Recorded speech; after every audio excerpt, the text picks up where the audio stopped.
மோகன்ராஜன். ஆகா எங்கப்பா அடி நிறுத்துறே என்ன ஏய் எட்டி பின்றாரப்பா. கட்டா குஸ்தி சம்பவக்காரி என்ன சம்பவம் பண்ணிட்டாப்பலப்பா. எங்க இருந்து தான் இந்த லிரிக்ஸ் அவருக்கு கிடைக்குதோ அடி பின்றாரு மோகன்ராஜன் பாடலாசிரியர் அவர்களே.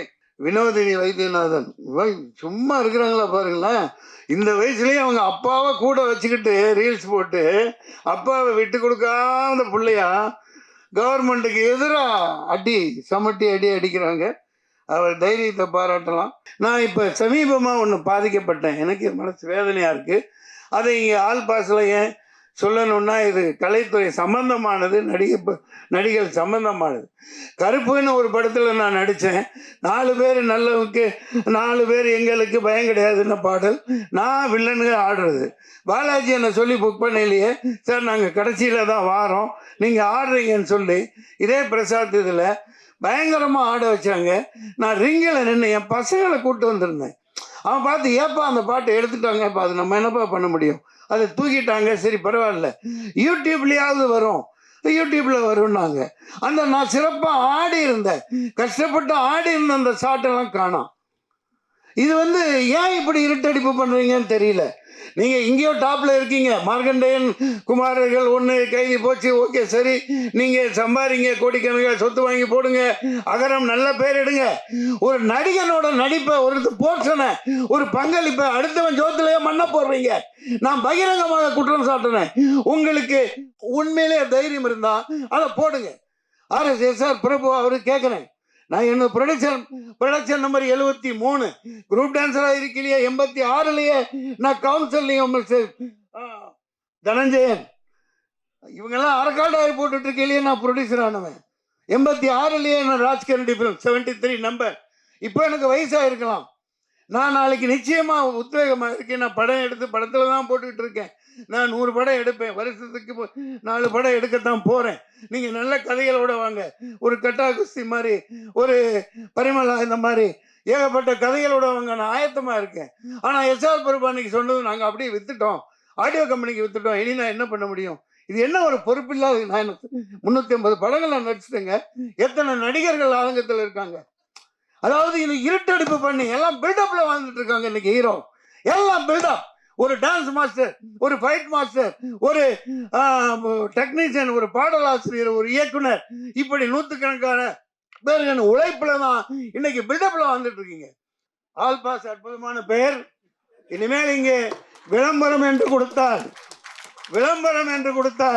ஒவ்வொரு தொழில்நுட்ப கலைஞனும் மரியாதை செய்யப்படணும். ஒவ்வொரு தொழில்நுட்ப கலைஞனும் தினத்தந்திக்கு, தினகரன், ஒவ்வொரு விளம்பர மீடியா எல்லாத்துக்கும் நான் சொல்லிக்கிறேன், இது என்னுடைய உத்தரவு, என்னுடைய கட்டளை, என் சாசனம். ஒவ்வொரு தொழில்நுட்ப கலைஞரின் பேரை இருட்டடிப்பு பண்ணாத. மன்சூர் அலிகான் சார், இந்த ஆல் பாஸ் திரைப்படத்துக்கு கரெக்டாக அந்த ஆடியோ லான்ச்சுக்கு ஒரு கண்டென்ட் கிடச்சிருச்சு அப்படி தான் சொல்லணும். ஏன்னா எல்லா திரைப்படத்துலேயும் ஏதோ ஒரு விஷயம் ஒரு ஆடியோ லான்ச்சில் நடக்கும். இன்றைக்கி அவர் பேசுனது உங்களுக்கு வேணால் ஒரு இல்லை பொதுமக்களுக்கு ஒரு கண்டென்ட்டாக இருக்கலாம், எல்லாருமே வீடியோ எடுத்துகிட்டு இருந்தீங்க.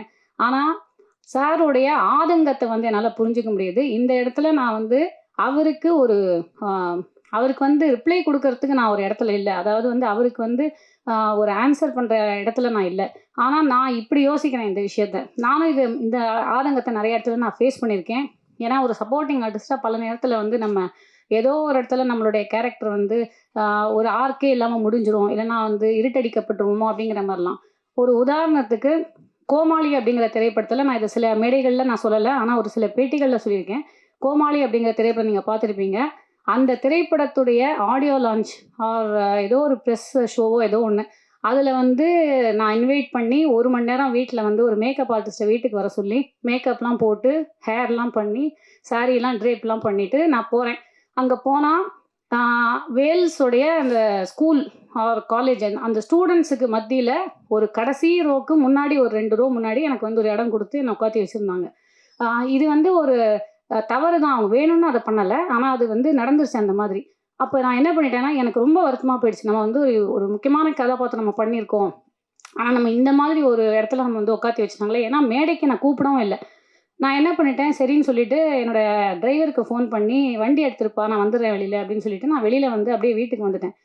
ஆனால் இன்னைக்கு அதை விட அதுக்கப்புறம் அந்த படம் வந்து ரிலீஸ் ஆகி ஈகா தேட்டரில் நான் ஃபஸ்ட்டு பார்த்துட்ருக்கேன் அந்த படத்தை. என் பக்கத்தில் வந்து 2-3 லேடிஸ் உட்காந்துருந்தாங்க.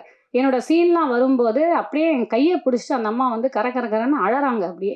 அப்போது வந்து நான் யோசித்தேன், பிரபஞ்சம் வந்து நமக்கு ஏதோ ஒரு இடத்துல நம்மளை இருட்டடிப்பு செஞ்சாலும் காலம் கடந்து இன்றைக்கும் வந்து எத்தனையோ பேர் கோமாளி அப்படிங்கிற திரைப்படத்தை சொன்னால் என்ன சொல்லுவாங்க. இன்னைக்கு காலையில் நான் வந்து ஒரு ரேஷன் கார்டுக்காக ஒரு ரேஷன் கடைக்கு போயிருந்தேன்.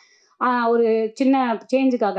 அந்த இடத்துல கூட அந்த கோமாளி படத்தை வந்து சொல்கிறாங்க. அப்போ என்ன நான் என்ன நினைக்கிறேன்னா, ஒரு ஆர்டிஸ்ட்டுக்கு எங்கே நம்ம இருட்டடிப்பு இந்த இதுக்குள்ளே நடந்தாலும், ஒரு இடத்துல நமக்கு வந்து இருட்டடிப்பு நடந்தாலும் நம்மளுடைய ஒவ்வொரு கதாபாத்திரமும் காலம் கடந்து நிற்கும். அதனால் வந்து அந்த ஆர்கானிக்காக மக்கள் மத்தியில் நமக்கு கிடைக்கக்கூடிய செல்வாக்கு அப்படிங்கிறது யாருமே இருட்டடிப்பு செய்யவே முடியாது. பிரபஞ்சம் அதை வந்து பார்த்துக்கொள்ளும்.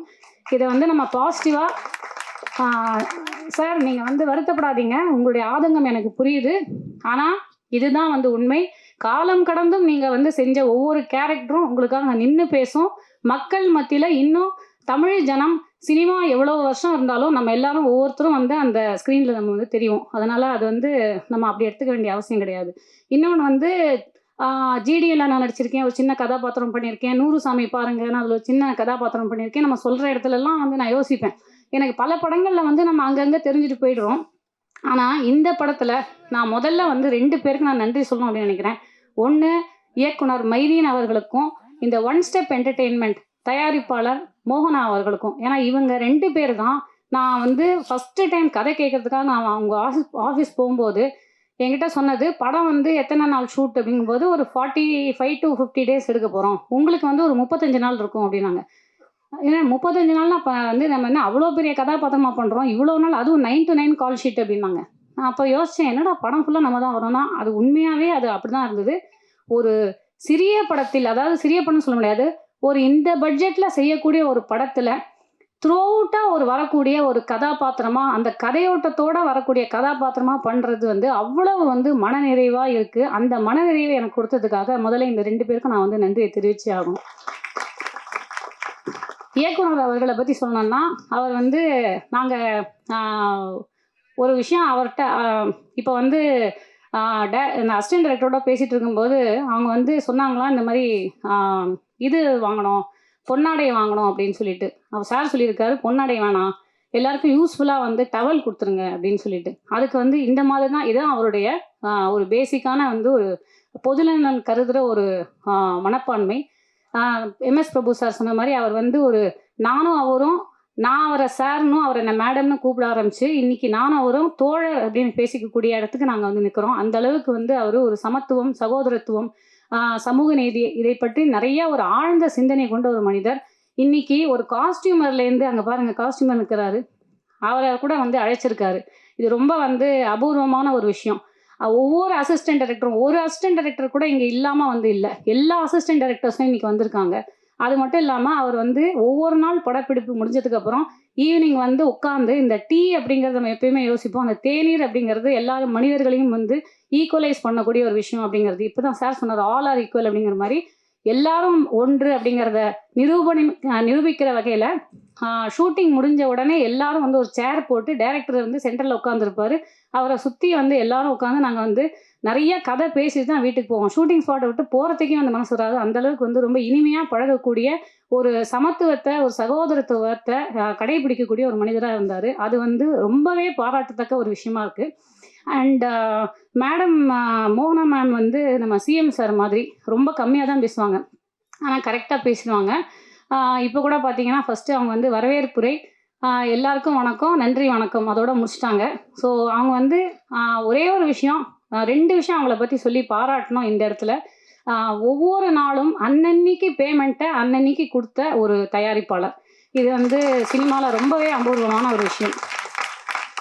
2வது, அவங்க ஒரு பக்கம் வந்து தயாரிப்பாளர், இன்னொரு பக்கம் ஆர்டிஸ்ட்டு. காலையில் வருவாங்க, அவங்க வந்து எல்லாரோடையும் தனியாக ரூமில் போய் கேரவனில் போய் சாப்பிட்றதுலாம் இல்லை, எல்லா டெக்னீஷியன்ஸோட வந்து ஃபுட்டு சாப்பிடுவாங்க. சாப்பிட்டு முடிச்சு அவங்க வந்து மேக்கப் போட்ட உடனே தயாரிப்பாளர் அப்படிங்கிற அந்த ஹேட்டை வந்து கழட்டி வச்சுட்டு ஒரு ஆர்டிஸ்ட்டாக மாறிடுவாங்க. எங்கள் கூட நடித்த அப்படியே நடித்து கடைசியில் வந்து ஈவினிங் அதை முடிக்கும் போது தான் அவங்க திருப்பி தயாரிப்பாளராக மாறுவாங்க. அந்த 2 அவதாரத்தையும் ரொம்ப அழகாக இது வந்து அவங்க நான் இந்த இடத்துல ஏன் பெருமைப்படுறேன்னா, ஒரு பெண்ணாக இருந்து அவங்க இதை செஞ்சுருக்காங்க.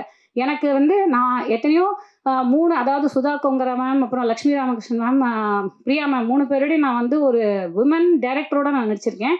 ஆனால் இதுதான் என்னுடைய ஃபஸ்ட்டு உமன் ப்ரொடியூசரோட நான் நடிக்கிறேன். ஸோ ஐ திங்க் பல பேருக்கு வந்து அந்த ஒரு அனுபவம் அப்படின்னு நினைக்கிறேன். முதல் பெண் தயாரிப்பாளரோட நடிக்கிற அனுபவம், ஒரு பெண்ணாக நான் வந்து ரொம்ப பெருமைப்படுறேன்.